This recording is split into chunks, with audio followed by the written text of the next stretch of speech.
with the track doing a fair bit and the bounce turning variable. We had a good chance of closing out the game in the time remaining. The win still seemed on the cards when Shaftesbury's bowling helped reduce Australia to 114-6, and it was only some dogged rearguard action from Alan Border and Mer Hughes that saved Australia. In the 1 over I bowled, I picked up the wicket of Hughes, and it was a big moment for me because it was my first wicket in Test cricket. He was caught by Prabhakar in the slips for 21 after playing 73 balls, and if we had got his wicket a little earlier, we might have been able to close out the game.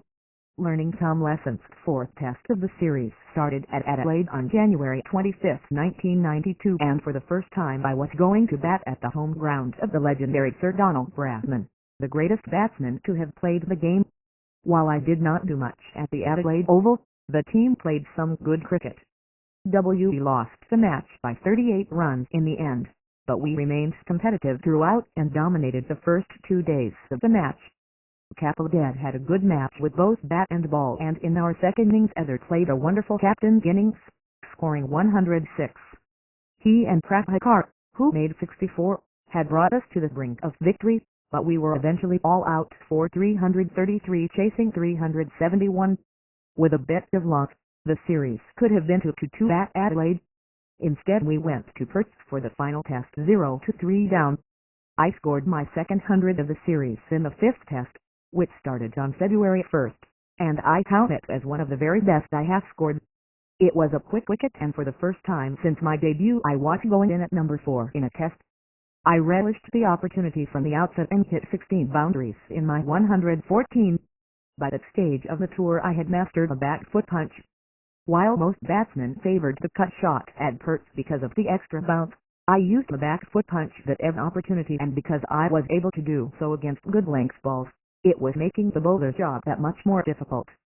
It would usually bring me at least a couple of runs, and when I timed the ball really well it would even go all the way to the boundary. Earlier, the Australian media had talked up the fast, bouncy WACA wicket and how difficult it would make it for us to go up with the Australian quick bowlers. But I never had a problem batting at the WACA. This was because I managed to adjust to the bounce. Every time the ball got big on me, I stayed on the back foot and played the ball with soft hands at the last moment, standing up on my toes rather than playing a flat-footed defensive stroke. One incident at the WACA brought home the intensity and competitiveness of the game in Australia. I had just played the ball defensively and had no chance of a run.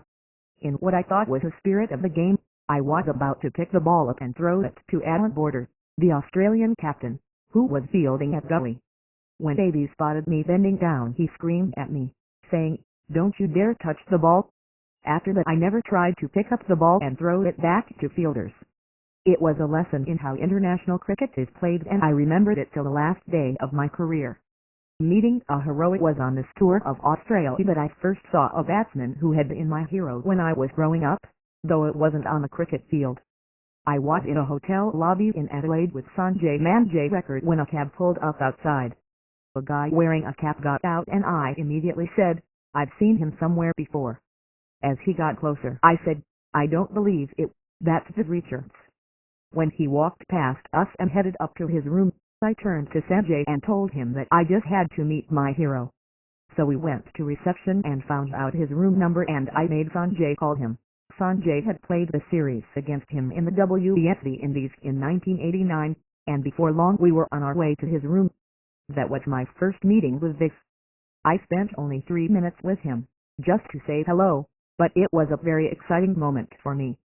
1992 World Cup in Australia and New Zealand. After the Test series we stayed in Australia, as the World Cup, my first, was just a few weeks away. The idea was to help us acclimatize to the conditions, not that this was necessary after being in Australia for close to 3 months. We had a few weeks to ourselves, and with Vinod Kambli around there was never a dull moment. Vinod and I shared the room, and one thing that always stood out about him was his dress sense. Vinod's clothes were as colorful as they could possibly get, and on one occasion our manager Ranveer Singh Mahendra even said to him, "For India a little rock home, A's clown J's dress kirti hente hotum. Touch thank a captain hero. You are playing for India. Why do you dress like a clown?" You should wear some decent clothes and dress sensibly. Not that it had any impact on Tina, though. Those few weeks were relatively stress-free and we spent a lot of time relaxing in each other's company. On one occasion the lab sinner Narendra Hiruani and I were having tea in our physio Dr. Charlie Hirani's room. Charlie used to make specialty for us, with a particular kind of sugar. In the middle of our conversation Charlie got a call from Ranbir Singh Mahendra, who was a vegetarian, asking if he could get him some garlic bread. After the call Charlie turned all philosophical and said, "There will come a time when you guys will be there and will think about old Charlie Hirani who used to take care of us and make us really nice tea." Hiruani and I found it funny that he had turned unnaturally thoughtful and Hiruani asked him to repeat what he had just said. Charlie was reluctant to do so, but when Hiruani insisted, he said it again. At this Hiruani jokingly said to Charlie with reference to his efforts to keep Ranbir Singh Mahendra in good humor, "Tu 200 mark high. India team main Karanam Palakabjata high. Haskabog Maratham AA high. You score the double hundred every day by being in the good books of the manager. Your name will come first in an Indian team and only then will our names be listed." In the W World Cup, India failed to make the semi-finals, despite being competitive in most of the matches. We lost to England and Australia by the narrow margin of 9 runs and 1 run respectively, and our second match against Sri Lanka at Mackay on February 28 was washed out because of rain. The high point of the tournament for us was the match against the eventual winners Pakistan on March 4, 1992 at Sydney. After 2 consecutive defeats, we were determined to turn things round against Pakistan. Batting first, we had to negotiate a hostile spell of fast bowling from W. Optim Akram. At one stage he was bowling magnificently to Vinod Kamble and, batting at the other end, I just kept telling Vinod to nuff the ball and run. We put together an important partnership and I followed it up with another with Kapil, who scored a valuable 35 off just 26 balls. I was unbeaten on 54 at the end of the innings. Our total of 216 wasn't a big score to defend, but we started well and Kapil and Pradakar picked up 2 early wickets for very little on the board. Our bowlers and fielders were charged up and there was a lot of chat out in the middle. We were cheering each other on and giving the Pakistan batsmen a hard time. This match is often remembered for the tussle between our wicketkeeper Kiran Moore and Job, me and Dad. Job, if I remember right, was having back spasms and could not play his strokes freely. He was finding it difficult to bat but was performing an uncharacteristic job for his team, trying to anchor the innings and hold up one end. Behind the stumps, Kiran was constantly up and down, shouting out instructions to our bowlers, saying Job was in no position to play his shots. Infuriated at the continuous chatter, Job imitated Kiran's actions by doing the frog jump. We were all stunned and amused at the same time, and the tiff between Kiran and Job made the eventual victory even sweeter. I bowled my full quota of 10 overs, conceding just 37 runs and picking up the vital wicket of opener Amber Sohail. It was a satisfying win and by the end of the match I had completely lost my voice because of all the shouting. It was the first time India had played Pakistan in the W World Cup since the inception of the tournament in 1975, and it was the start of a string of victories against them in World Cups. The 1992 victory was particularly pleasing because I was also player of the match. When we returned to India at the end of March after 4.5 months in Australia, I was a transformed cricketer. The 1991-92 Australia tour undoubtedly had a fundamental impact on my career. A brave man. The story of the Australia tour is incomplete without a story that has stayed with me over the years. It involves the Venkatapathy Raju, our left-arm spinner, and Mert Hughes. They were great pals, and on a flight to Perth, which is a little under 4 hours from Sydney, we dared Raju, one of the skinniest cricketers in the team, to go and grab his famous thick moustache. Mert, a huge man, was known for his volatile temper, and most of us were convinced that Raju would chicken out in the end. To our surprise, he boldly went up to Mert and pulled his mustache, a feat of incredible bravery, or foolishness. Mert took it all very sportingly and the act was applauded by everyone on the flight, making Raju an instant hero. India in New Zealand 1990 First Test. Christchurch. 2-5 February 1990 New Zealand 459 J.D. Wright 185. They are Rutherford 69, Hot Jones 52 and 20 India 164 and S. Sidhu 51, them as H. Rubin 48, S.R. Tendulkar 0, D.K. Morrison 5 to 75 and 296, F/O.W.D. Rahman 96, S.R. Tendulkar 24, R.J. Hadley 4 to 69 New Zealand won by 10 with its second test. Napier 9 to 13 February 1990 India 358 to 9 December Hamprather 95, S.R. Tendulkar 88, A.S. Moore 73, D.K. Morrison 5 to 98 New Zealand 178 to 1 J.D. Wright 113 T.J. Franklin 50 match drawn third test. Auckland 22 to 26 February 1990 New Zealand 391 I.D.S. Smith 173, R.J. Hadley 87, A.S.W. Wilson 4 to 108 and 483 to 5 December Odd Jones 107 I*, M.D. Crone 113, J.D. Wright 74 India 482 M. as H. Rubin 192, A.S.W. Wilson 53, A.S. Moore 50, S.R. Tendulkar 5, D.K. Morrison 5 to 145 and 149 to 0 Hamprather 63 W.D. Rahman 72 match drawn New Zealand won the series 1 to 0 India in England 19,900 first test. Lords 26 to 31 July 1990 England 653 to 4 December G.A. Gooch 333, A.J. Lamb 139, Ray Smith 100 and 272 to 4 December G.A. Gooch 123, them A. Atherton 72 India 454 them as H. Rubin 121, R.J. Shaftry 100, Kapildeb 77, S.R. Tendulkar 10, Dark Fraser 5 to 100 for N 224 S.K. Sharma 38, S.R. Tendulkar 27 England 1 by 247 runs second test. Old Trafford, Manchester 9 to 14 August 1990 England 519 them A. Atherton 131, Ray Smith 121 G.A. Gooch 116, and D. Hidruin 4 to 174 and 320 to 4 December A.J. Lamb 109, them A. Atherton 74, Ray Smith 61 India 432 them as H. Rubin 179, S.D. Man J. Record 93, S.R. Tendulkar 68, Dark Fraser 5 to 124 and 343 to 6 S.R. Tendulkar 119 Hamprather 67 S.D. Man J. Record 50 match drawn third test.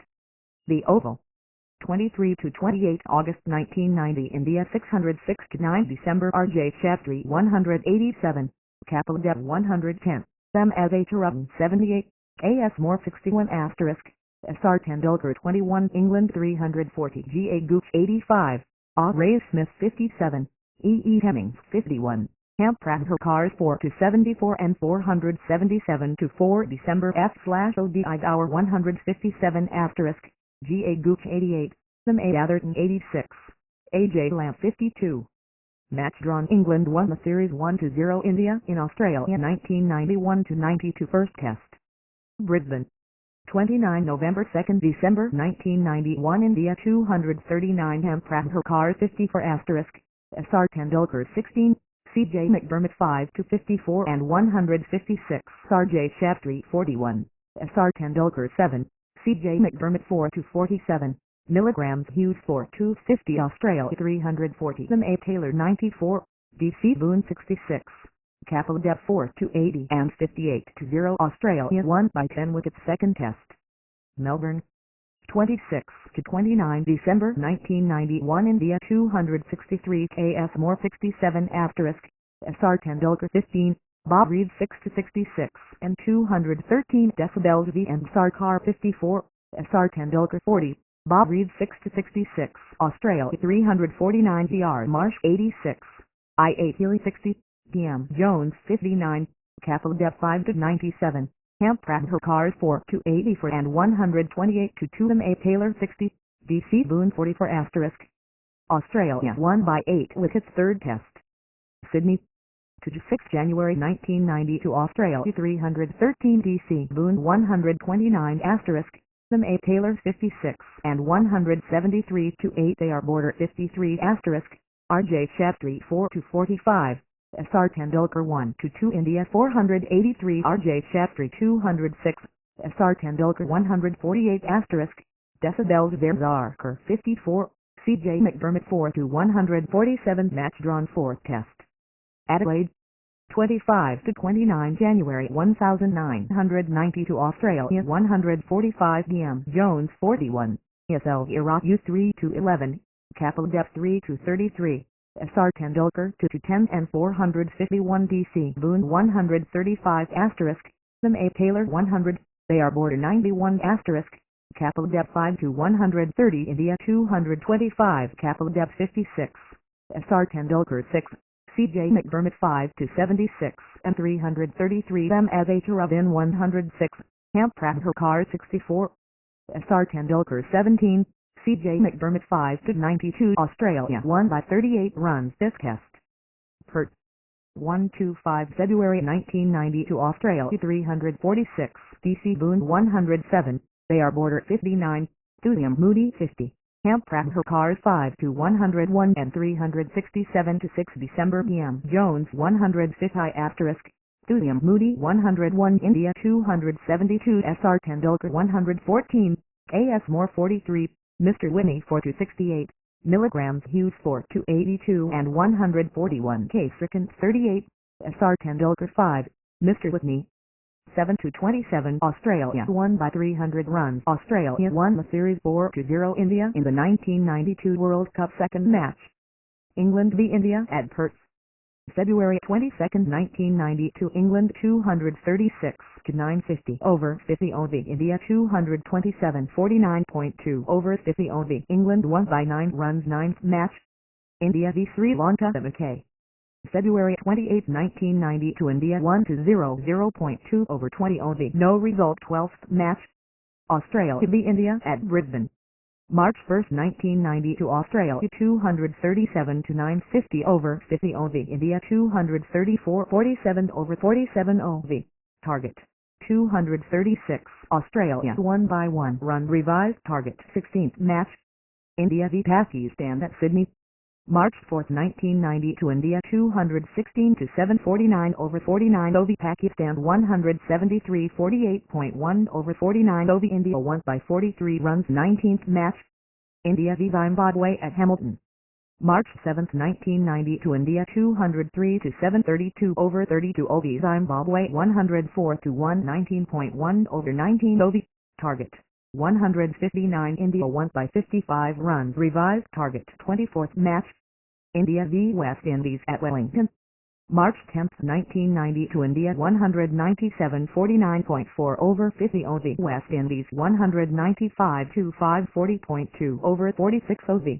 Target 195 West Indies won by 5 wickets with 34 balls remaining revised target 27th match. New Zealand v India at Dunedin. March 12, 1990 to India 230-650 over 50 OV New Zealand 231-647.1 over 50 OV New Zealand won by 4 wickets with 17 balls remaining 32nd match. India v South Africa at Adelaide. March 15, 1990 to India 180-630 over 30 OV South Africa 181-429.1 over 30 OV South Africa won by 6 wickets with 5 balls remaining final. England v Pakistan at Melbourne. March 25, 1990 to Pakistan 249-650 over 50 OV England 227-49.2 over 50 OV Pakistan won by 22 runs 5 ANDAALI. As I was trying to establish myself as an international cricketer, my personal life changed dramatically in August 1990 when I met Ali, my future wife. It was the beginning of by far the best partnership of my life. I had just landed in Mumbai on our return from the 1990 tour of England and was waiting to pick up my bags when I first saw an extremely attractive woman looking down from the viewing gallery in the airport. Little did I know then that I had just seen my life partner. She was standing with a friend of hers, Dr. Aparna Sachin, and now a well-known dermatologist in Mumbai. We had fleeting eye contact and then she disappeared. The next I saw of the two of them was when I was making my way out of the airport. I spotted Ali, dressed in an orange t-shirt and blue jeans, running out of the gate. apparently chasing after me. That was not all, because she soon started yelling, "He is so cute." I felt awkward and started to blush, as I knew both Dodgett and Mitten were waiting outside to take me home. My childhood friend Suno Harsh was with me, and he murmured in my ear that a very good-looking girl was calling my name and seemed keen to meet up with me. I had of course seen her and found her particularly attractive, but I told him there was no way I could speak to her at the time, not with Dodgett and Mitten around. The years of courtship in Ali and I courted each other for 5 years between 1990 and 1995, a commitment that led to engagement and finally marriage. It has to be said that the two of us come from very different backgrounds. Pinjali is half Gujarati, half English, and is a South Mumbai girl from a very well-to-do family. She went to St. Xavier's College and then studied medicine at JJ Hospital. She was well-spoken and had an upbringing fundamentally different from my own. In her family, wearing Western outfits was the norm. My situation was completely different. I had hardly ever been out of my colony and had always mingled with cricket friends. I had never gone out with a girl, let alone brought one home. Unlike most men of my age, who were able to meet girls at college, I had been playing for India from the age of 16 and simply hadn't had the opportunity. While I first saw Pinjali at Mumbai airport, it turned out that she had actually seen me a few weeks earlier on August 14th, when I got my first Test 100 at Old Trafford. At the time she was in England with her parents, and her father, Anand Mehta, the former national bridge champion and a serious cricket fan, had called her to catch a glimpse of the innings on television. However, she had no interest in cricket and didn't watch at all. Soon afterwards she came back to India, and it was when she went to the airport to receive her mother, Annabelle, who is English but has worked in India tirelessly as a social worker for more than 3 decades, that we ran into each other for the first time. The day after she saw me at the airport, and this is her version, by the way, she asked a friend of hers, Mufti Muftalakdawala, who played club cricket and is now a very well-known surgeon, if he could get her my phone number. After coming home from the airport, she apparently jokingly declared to her parents that she had seen the man she wanted to marry. Mufti did get her my number, but it was pure chance that I happened to pick up her call. There were no mobile phones then, and I was hardly ever at home to pick up the landline. The stars, I can say in hindsight, were aligned. She said she was the girl from the airport and asked if we could meet. While not trying to sound too eager, I told her that I remembered her and could meet with her at the Cricket Club of India, where I was playing. At first she did not believe me and asked if I could remember what she was wearing on the days I had first seen her. When I mentioned the orange t-shirt and blue jeans, she was impressed. She came along to the CCI, as we'd arranged, but we couldn't really meet up and talk properly with so many people around. Being discreet was the best thing under the circumstances. All we did was exchange numbers, and after that we started talking on the phone fairly regularly. It wasn't long before my sister-in-law Meena began to suspect that something was cooking between the two of us. She often asked me about this girl who kept on calling me, but I tried to avoid answering. I wasn't used to discussing private things with my family and felt distinctly uncomfortable. Our first proper meeting finally happened at my house when we came up with the idea that Pinjali should come over posing as a reporter wanting an interview. That was her first and last foray into journalism. A female reporter had never come to my home for an interview before, and, in light of all the phone calls, my sister-in-law was particularly suspicious about who this special reporter was. For that first visit, I was keen to offer Pinjali something to eat and was disappointed to see that hardly any of the chocolates I had brought back from England remained. In fact, there were only 2 left, and in my keenness to salvage the situation I carefully cut them up and set a plate of chocolate pieces in front of her. She couldn't stay for long, however, and our first meeting was much too brief for my liking. Despite being brief, it left a lasting impression. I simply felt happy in her presence. I can't really pinpoint what I liked about her, but what I can say is that I was able to relax and be myself with her from the very first day. I had intentionally spoken very little because I was worried about embarrassing myself by saying something stupid. She did most of the talking, and it was fine with me. In any case, at the time I wasn't as fluent with my English, which was the language of conversation. It was perhaps a defensive act, but Pinjali never made me feel self-conscious. She was just the most ideal soulmate I could have asked for. While we continued to speak for long periods on the phone after our first meeting, we hardly ever got a chance to meet. On some occasions we did plan to meet at around 8.30 p.m. and go for a drive. However, it turned out that Anjali's parents, who were unaware of the relationship then, were watching television, and so, despite wanting to meet, Anjali was unable to leave the house without arousing suspicion. For my part, I drove all the way from Bandra to W Garden Road, a journey of about 40 minutes, and waited in the car until I was finally forced to turn back. Because of the risk of people recognizing me, I couldn't even call her from the public phone close to her house. There were no mobiles then, and had to go all the way back to Bandra to find out what had gone wrong. Then I'd asked her to try again and drive all the way back. Needless to say, I am now an ardent advocate of mobile technology. The second time we met was when Anjali suggested I pick her up from her house and we go for a drive in her Maruti 800, India's most affordable small car in the early 1990s. She wanted to have coconut water along Marine Drive, and it was the only time in our lives that we half sat on the bench opposite the Air India building in Mumbai drinking coconut water. In my eagerness to please her, I had agreed, despite knowing that there was a possibility of people spotting me and coming up to speak to me. The Century in England had made me a household name, and people had started to ask for autographs. I did not mention this to her in case she thought I was pompous. Because Anjali knew nothing about cricket, it had never occurred to her that people might recognize me. She simply wasn't aware of how public a cricketer's life in India can be. It is true that there is hardly any privacy, which means that we've never been able to do the things couples normally do: watch a film, stop at roadside eateries in the evening, take a walk along the beach and the like. It was an adjustment Anjali and I had to make very early on in our lives together. The one time we tried to defy the odds was when a few of us, Anjali, her father Anand and some of our friends, went to see the film Roha in W Orleans, South Mumbai in 1993. W.E. planned the outing meticulously, and I put on a wig, a false mustache and glasses in an attempt to hide my identity. Things went smoothly till the interval, when I dropped my glasses and broke one of the lenses.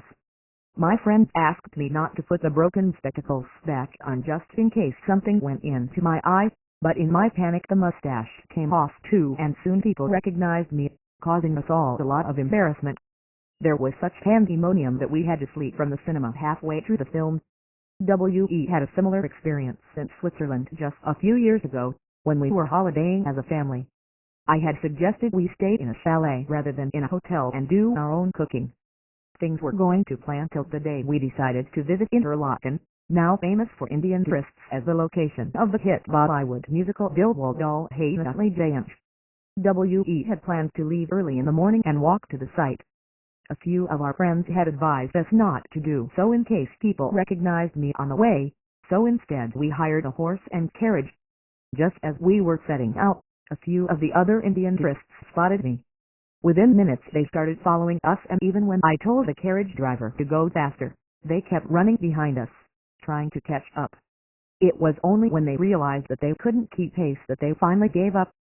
Such intrusion meant that Anjali and I could hardly meet in public, and after our second meeting we weren't in touch at all for a period of 6 months. I was away on tours, while Anjali was busy preparing for her medical finals. I knew how hard she had worked and was sure she'd do well in the exam. On the day of the exam I rang her from Australia very early in the morning to wish her luck. I must say I was delighted to hear her voice after so long. She was panicking and was worried that she'd fail the exam.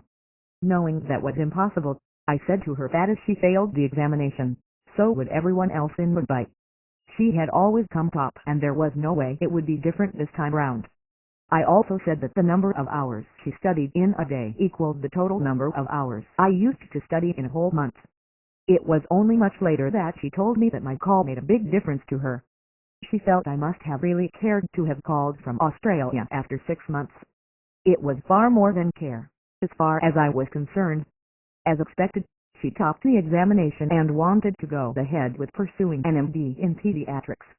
I was extremely proud of her achievement and encouraged her to do so, which resulted in her getting posted to a hospital at Palghar, on the outskirts of Mumbai, as an intern. Luckily for us both, Her friend Muffy was also posted in the same hospital. Talgar was such a small town that Anjali had to take a train to Boys Ark, some 20 minutes away, to find the phone to call me, and Muffy was her partner during these trips. It was while studying for the MD that she began to take more of an interest in cricket. W.E. had started talking about the game on the phone, and she'd even bought a book of rules. Often she'd come up with questions like, where's cow corner, or is the wicket-keeper right or left-handed? But she picked up the game quickly, and I would ask her questions from time to time to keep her interest going. The first tournament she watched on television was the 1992 World Cup, and she was heartbroken to see me get out cheaply against the WESV Indies after I had edged the ball from Curtly Ambrose. So much so that Muffy had to console her, saying the ball was so good that others wouldn't have come near it, and it was because of my exceptional batting prowess that I had managed to somehow get an edge. If only that were the truth. In the absence of mobile phones and text messages at the time, Anjali and I wrote a series of letters to each other. Because I was not stationed in a particular city for more than a few days when on tour, Anjali would have to work out where I would be in 2 or 3 weeks' time and post the letters accordingly.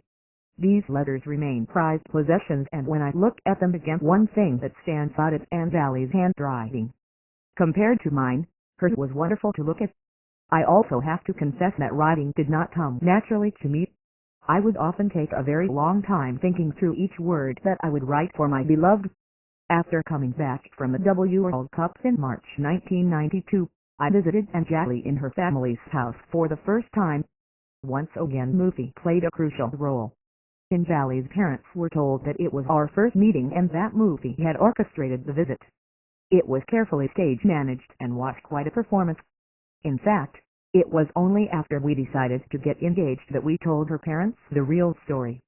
I must say I was extremely thankful to Muffy for all the help. We weren't comfortable with the fact that the relationship was still a secret and decided it was time we let our families know that we were serious about each other.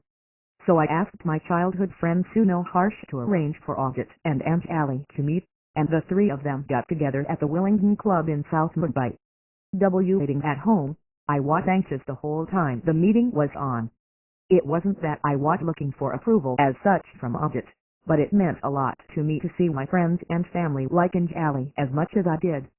I remember waiting for what seemed like an age, but when I finally saw Sunil and Ajit coming back, Sunil, who was walking one step behind Ajit, gave me a quick thumbs up to indicate the meeting had gone well. I was delighted to know that Ajit too thought Anjali was the right person for me. All this time Anjali's interest in cricket was growing, and by the time I went to New Zealand in 1994 she had a grasp of the nuances of the game. It was the series in which I started opening the batting for India in one-day cricket. I was delighted with my new role and was happy to be able to share my sentiments with Anjali when I spoke to her from New Zealand. By the end of the New Zealand tour we had been seeing each other for years, and it was time to move on to the next stage of the relationship. It was during one of our numerous phone conversations from New Zealand that Anjali broached the subject of engagement, and I immediately took her up on the suggestion. I told her that I was ready to get engaged whenever she was, but it would be better if she could speak to both of our parents on my behalf. Talking was never my strong point. She was hesitant at first, but it was a great relief to me when she reluctantly agreed to take on the responsibility, as I would not have felt comfortable discussing the engagement with my father. Not that my father would not have agreed. I was absolutely certain he would.